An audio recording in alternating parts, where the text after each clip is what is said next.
ต่างคนต่างไปให้มันจบเพียงเท่านี้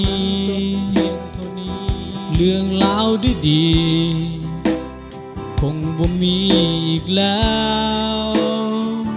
ต่างคนต่างไปอยู่กันไปมีแต่เสียเวลา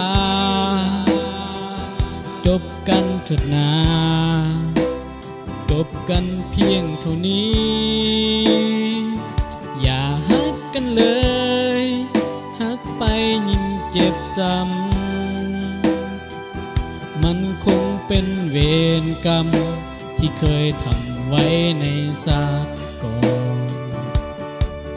ความฮักที่บ่แน่นอนเป็นเหมือนละครที่สร้างมา